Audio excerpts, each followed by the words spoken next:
హైదరాబాద్ లో ఉచిత కన్సల్టేషన్ మరియు స్క్రీనింగ్ కొరకు ఎవిస్ హాస్పిటల్స్ ని సంప్రదించండి. నమస్తే, వెల్కమ్ టు సుమన్ టీవీ. గురక నిద్రలో వచ్చేటువంటి ఈ సమస్య అనుభవిస్తున్న వారికే కాదు, చుట్టుపక్కల ఉన్న వారికి కూడా చాలా ఇబ్బందిని కలుగజేస్తుంది. అది ఈ గురక అనేది ఎందుకు వస్తుంది, దీనికి అసలు ట్రీట్మెంట్ అనేది ఉందా, దీని నుంచి బయటపడే అవకాశం ఉందా, ఈ విషయాన్ని తెలియజేసేందుకు మనతో పాటు ఉన్నారు డాక్టర్ ఆంజనేయులు గారు, ENT surgeon from Asian ENT hospital, Somajiguda. Hello sir. Sir, గురక చాలా జనరల్గా తీసుకుంటూ ఉంటారు. ఇంతకుముందు ఓన్లీ మగవారిలోనే వచ్చేదేమో అని అనుకుంటూ ఉండేవారు. బట్ ఇప్పుడు పిల్లల దగ్గర నుంచి కూడా ఈ గురక సమస్య అనేది చూస్తూ వస్తున్నాం. ఎందుకని ఈ గురక అనేది ఇటీవల కాలంలో ఎక్కువగా పెరిగిపోతుంది? అంటే దీన్ని అంత సీరియస్గా తీసుకోవాల్సిన అవసరం ఉందా లేదా? డెఫినెట్గా అండి, దీన్ని సీరియస్గానే తీసుకోవాలి. ఓల్డెన్ డేస్లో ఏంటంటే మీరు అన్నట్టు మగవారిలో ఎల్డర్ పీపుల్లో వచ్చేది, ఈవెన్ లేడీస్లో కూడా చాలా తక్కువ వచ్చేది, మగవాళ్ళలో ఎల్డర్ పీపుల్లో వచ్చేది. దాన్ని యూజువల్గా ఫిజియలాజికల్ స్నోరింగ్ అనేవాళ్ళం. కానీ ఇవాళ ఏంటంటే పెథలాజికల్ స్నోరింగ్ అనేది ఎక్కువైపోయింది. ఎస్పెషల్లీ పిల్లల్లో, మిడిల్ ఏజ్లో చాలా ఎక్కువైంది అనమాట స్నోరింగ్ ప్రాబ్లం. పిల్లల్లో చూసినట్లయితే సాధారణంగా ఈ స్నోరింగ్ ప్రాబ్లం అనేది ఎడినాయిడ్, టాన్సిల్ ప్రాబ్లమ్స్ నుంచి వస్తుందన్నమాట. ఇప్పుడు మనకు వైరల్ ఇన్ఫెక్షన్ రేట్ ఎక్కువ ఉంది, అలానే పొల్యూషన్ ఎక్కువ ఉంది. ఈ రెండింటి వల్ల ఏమవుతుందంటే ఎడినాయిడ్ అనేది కంటిన్యూస్గా ఇన్ఫ్లేమ్ అయ్యి ఉండే హైపర్ట్రోఫీ స్టేజ్లో ఉంటుంది. ఈ ఎడినాయిడ్ హైపర్ట్రోఫీ నుంచి మన పిల్లలకి రికరెంట్ కోల్డ్ రావటం, మౌత్ బ్రీతింగ్, స్నోరింగ్ అనేది రావటం జరుగుతుందన్నమాట. మనం దీన్ని ఎట్టి పరిస్థితుల్లో నెగ్లెక్ట్ చేయటం మంచిది కాదు.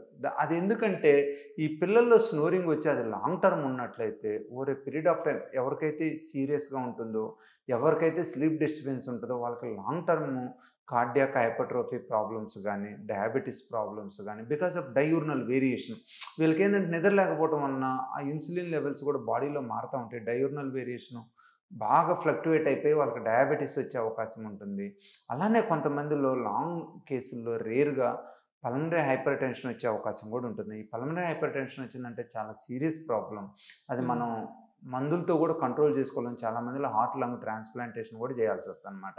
సో పిల్లలు ఇప్పుడు చూస్తున్నాము అవి ఇంకా అంత సీరియస్ ప్రాబ్లమ్స్ వస్తున్నాయంటే but over a period of time వచ్చే అవకాశం ఉంటుంది, ఒక 15-20 సంవత్సరాల టైంలో.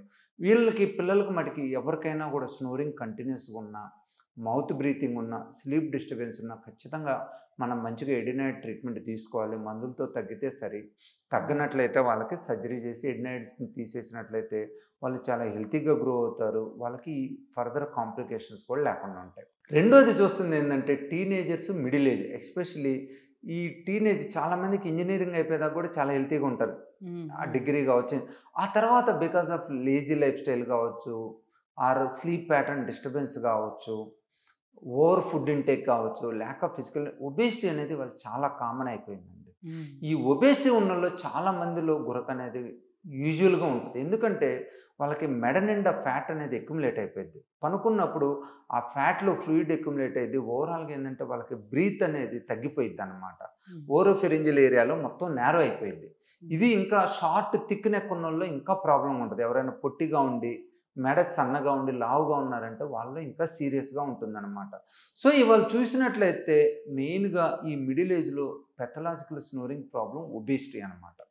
అంటే గురక వస్తూ, నిద్రలో గురక వస్తూ ప్రతి మినిట్కి వాళ్ళు ఎక్కువ కదలిక అనేది ఎక్కువ ఉంటే అది ఇంకా ఎండ్ స్టేజ్ అని అనుకోవచ్చా? అది సీరియస్ స్టేజ్ అనుకోవాలండి. ఎవరికైతే గురక కంటిన్యూస్గా వస్తా, కదులుతా, డీప్ స్లీప్లోకి వెళ్ళకపోతే దట్ మీన్స్ వాళ్ళు డీప్ స్లీప్లోకి ఎందుకు వెళ్ళట్లేదంటే వాళ్ళకి బాడీ ఆక్సిజన్స్ తగ్గుతున్నాయి వెరీ ఫ్రీక్వెంట్గా. మనకి ఎప్పుడైతే మన బాడీలో ఆక్సిజన్ లెవెల్స్ తగ్గితే ఎమ్మటే బ్రెయిన్ ఎవేక్ చేస్తుంది. బ్రెయిన్కి ఆక్సిజన్ తగ్గంగలోనే మళ్ళీ మన మెలకు వస్తుంది. సో ఎవరికైతే గురక వస్తా, స్లీప్ డిస్టర్బెన్స్ అవుతా, ఫ్రీక్వెంట్గా కదులుతా, నిద్ర సరిగిపోరో వాళ్ళని మనం సీరియస్గా తీసుకోవాలి. వాళ్ళకి అవసరమైన ట్రీట్మెంట్ ఎయిదర్ మెడికల్ మేనేజ్మెంట్ కానీ, సర్జరీ కానీ, సిప్యాప్ మిషన్ కానీ, డిపెండింగ్ ఆన్ ద నీడ్.